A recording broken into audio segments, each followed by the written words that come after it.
Long ago, in ancient times, just as Pangea was beginning to split and drift, sometime in the 1970s, my middle school was built, and when it was, the powers that be had decided that a middle school kid needed exactly 37 seconds to travel from their class to their locker, turn out a combination code, grab their books, get them in their book bag, and get to the next class. I like to believe this was the result of outrageous optimism. Our teachers believed we would not only grow up and become famous scientists and artists, but also professional safecrackers and Olympic athletes. The unfortunate result, though, is that you were often late to class if you went to your locker between classes. And to not be late to class, you had to carry around a book bag with all your books, which made it so thick, the process of making turns in the hallway was like driving an 18-wheeler. And that was a high price to pay to carry around a bunch of books, which, let's face it, I wasn't actually going to read. So my friends Andy, Calvin, and I, we made a decision. We would be amongst that group who would go to our locker between each class. We'd do our best to get there on time, but if we didn't make it, oh well. And this all worked out fine until Martha. Martha had cast a spell over Calvin when we were in first grade, and he was head over heels in love with her. He would do anything for her. He would shove his hand in a bee's nest just to bring her the honey. And I know this because one time he shoved his hand in a bee's nest, and he brought her the honey.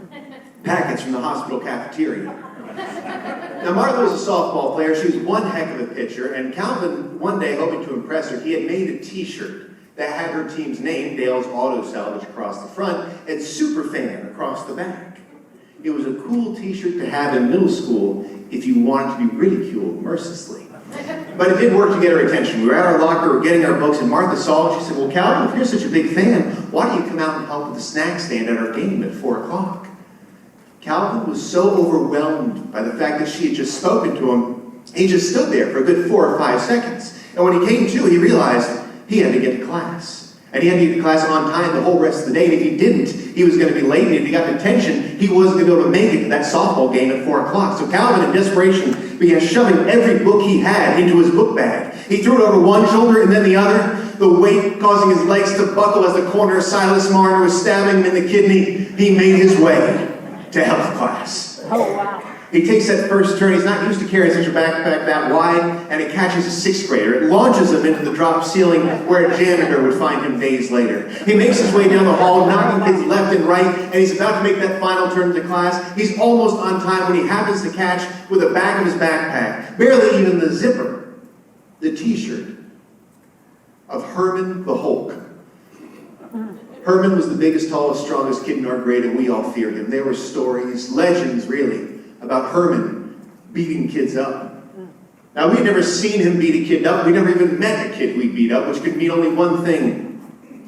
There were no survivors. When Calvin's backpack grazed his shirt, the hallway cleared out, doors slammed, the windows filled with the noses of curious 6th graders, and the only tumbleweed I've ever seen in West Virginia rolled between them. Herman pointed at Calvin and he said, "Calvin, 3:30, flagpole, punch." Calvin understood. He was to meet Herman at the flagpole at 3:30 for a fight. And that day was all the kids could talk about. When we got to lunch, Andy and I sat next to Calvin, and we were trying to kind of talk him up about it. And Andy said, "Listen, what you got to do, if you want to win this fight, you got to start mentally right now. I want you to find Herman. I want you to stare him down." And Calvin, he looked around the cafeteria. He said, "I don't see him. Maybe he went home." And Andy said, No, he probably just went to the bathroom to shave." I said, "Calvin, listen, just be reasonable about this. You don't have to fight him. Just get on the bus and go home after school." But Calvin wouldn't hear of it. To him, he had promised his beloved that he would be at that softball game at 4 o'clock, and it didn't matter what condition he was in when we got there.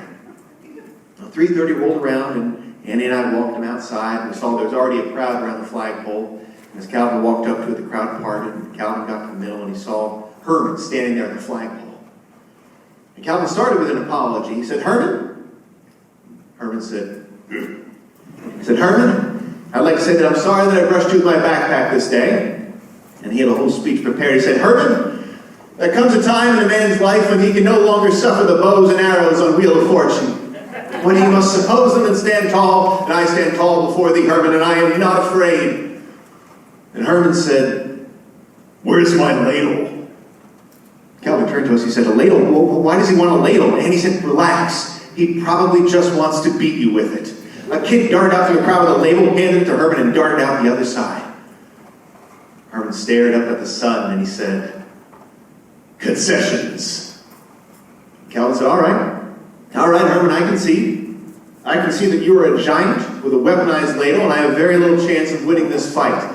I only ask that you make my beating quick, as I have promised my beloved that I would be there to work the snack stand. And Herman said, I'm sorry, what? He said, I only ask that you make this quick. He said, no, what do you mean fight you? I don't want to fight you. I thought we were working the concession stand together. So you know, I work the punch bowl. I always do. Calvin said, no. Herman, you told me to meet you here at 3:30, before 3:30 so we could fight. He said, no, I clearly said, Calvin, 3:30, flagpole, punch. I remember that. Calvin said, Herman, those aren't enough words. He said, I'm sorry, but you seem like you were in a hurry, and I try not to be too loquacious in those situations. The crowd murmured and nodded, though none of us knew what loquacious meant. And so it was that we became friends with Herman the Hulk, softball superfan. And the only beating that took place that day was a 6-run win by Dale Salvage over Luigi's Pizzeria.